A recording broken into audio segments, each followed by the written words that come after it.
তা আগামী দিনে দাঁড়িপাল্লার এমপি পদপ্রার্থী জনাব নুরুল ইসলাম বলুন। আসসালামু আলাইকুম রহমতুল্লাহি বারাকাতুহ। আপনারা জানেন যে 22শে নভেম্বর গতকালকে চাঁপাইনবাবগঞ্জ সরকারি কলেজে চাঁপাইনবাবগঞ্জ উন্নয়ন ফোরাম কর্তৃক আমাদের এক বিশাল আয়োজন ছিল। সেটি হচ্ছে ছাত্র যুব উৎসব এবং মনোজ্ঞ সাংস্কৃতিক অনুষ্ঠান। সেই প্রোগ্রামে আলহামদুলিল্লাহ যে চাঁপাইনবাবগঞ্জের সর্বস্তরের ছাত্র জনতা এখানে উপস্থিত হয়ে গতকালকের এই ছাত্র যুব উৎসব ছাত্র যুব জনসমুদ্রে পরিণত হয়েছিল। আমি আল্লাহ শুকরিয়া আদায় করেছি এবং চাঁপাইনবাবগঞ্জবাসীকে ইতিমধ্যেই আমি সোশ্যাল মিডিয়ায় আমি স্ট্যাটাসের মাধ্যমে আমি শুকরিয়া এবং কৃতজ্ঞতা জানিয়েছি।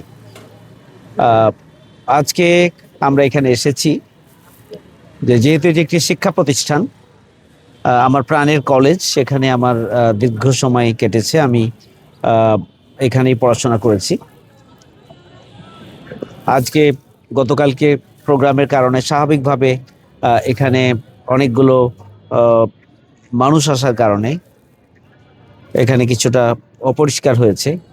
ঠোঙ্গা, পলিথিন, তারপরে বিভিন্ন ধরনের ময়লা আবর্জনা পুরো মাঠটা ভরে গিয়েছে।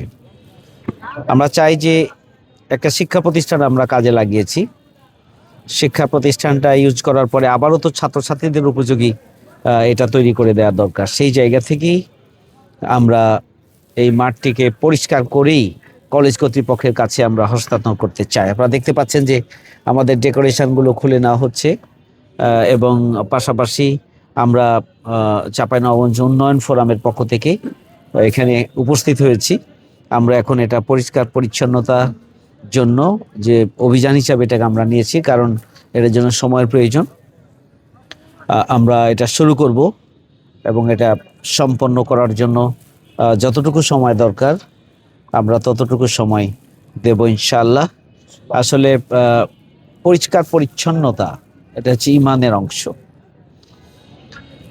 সব সময় সুস্থ দেহের জন্য পরিষ্কার পরিচ্ছন্নতা খুবই গুরুত্বপূর্ণ।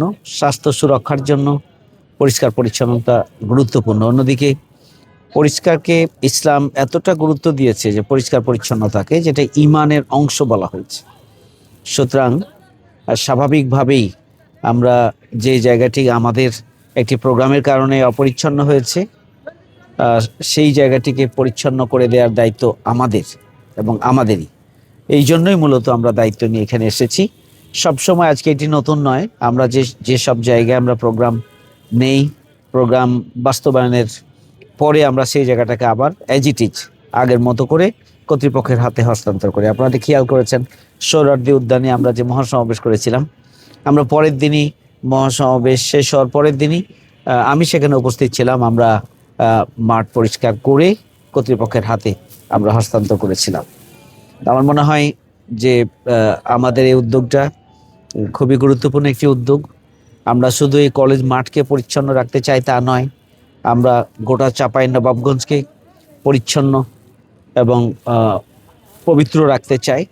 আমরা আগামী দিনে চাঁপাইনবাবগঞ্জের বসবাসযোগ্য একটা মানবিক চাঁপাইনবাবগঞ্জ, একটা স্বাস্থ্য উপযোগী চাঁপাইনবাবগঞ্জ, একটা বসবাসযোগ্য চাঁপাইনবাবগঞ্জ এবং যেন আমরা গড়ে তুলতে পারি, সেই জন্য আমরা সবাই মিলে কাজ করব।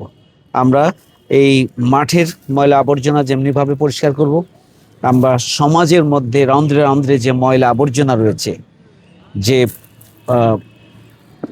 অসঙ্গতি রয়েছে, যে সংঘাত রয়েছে এবং পরস্পরের যে দূরত্ব রয়েছে, আমরা এই ময়লা আবর্জনা, অসঙ্গতি, সংঘাতে সব কিছু থেকে আমরা চাঁপাইনবাবগঞ্জবাসীকে মুক্ত করে আগামী দিনে আমরা একটা ক্লিন চাঁপাইনবাবগঞ্জ, আগামী দিনে একটা নতুন চাঁপাইনবাবগঞ্জ এবং আগামী দিনে একটি বসবাসযোগ্য চাঁপাইনবাবগঞ্জ গড়ে তোলার জন্য সবাই মিলে আমরা কাজ করব ইনশাআল্লাহ।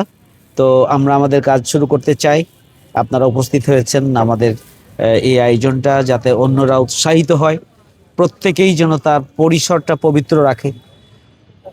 মার্কেটে যারা আছেন রাস্তায় যারা আছেন, স্কুলে যারা আছেন, কলেজে যারা আছেন, প্রতিদিনই যদি তাদের নিজ নিজ এলাকাটা পরিচ্ছন্ন রাখেন, আমাদের পরিবারগুলো যদি তাদের বাড়ির চারিপাশটাকে প্রতিদিনই পরিষ্কার রাখতে পারে, তাহলে কিন্তু একটা স্বাস্থ্যকর পরিবেশ তৈরি হয়, তাহলে বসবাসযোগ্য একটা এলাকা গড়ে ওঠে এবং সবাই মিলে আমরা নিঃশ্বাস ফেলতে পারি এবং সবাই মিলে আমরা আমাদের চাঁপাইনবাবগঞ্জকে আমরা ক্লিন রাখতে পারি এবং এর মধ্য দিয়ে মনের সতেজতা আসে এবং কাজে কর্মে উদ্দীপনা আগ্রহ বেড়ে যায়।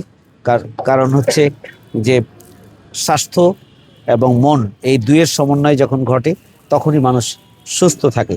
সুস্থ দেহ সুস্থ মনের জন্য পরিচ্ছন্নতা খুবই গুরুত্বপূর্ণ। সুতরাং আসুন আমরা আমাদের নিজ নিজ জায়গায় আমরা পরিচ্ছন্ন পবিত্র রাখি, পাশাপাশি আমরা আমাদের সমাজকে পরিশুদ্ধ করার জন্য, সমাজকে পবিত্র করার জন্য, সমাজকেও ক্লিন করার জন্য আসুন আমরা সবাই মিলে কাজ করি, নতুন চাঁপাইনবাবগঞ্জ আমরা গড়ে তুলি। সবাইকে ধন্যবাদ। এটি আপনারা প্রচার করবেন যাতে করে অন্যদের মধ্যেও জনসচেতনতা তৈরি হয়। একটা রাজনৈতিক দল হিসাবে আমাদের এটি একটি কর্তব্য। এই কর্তব্য অন্যান্য রাজনৈতিক দল এবং অন্যান্য সামাজিক সংগঠন তারাও অভ্যাস করুক, তারাও এটি পালন করুক আমরা মনে করি। সবাই ভালো থাকবেন। আসসালামু আলাইকুম।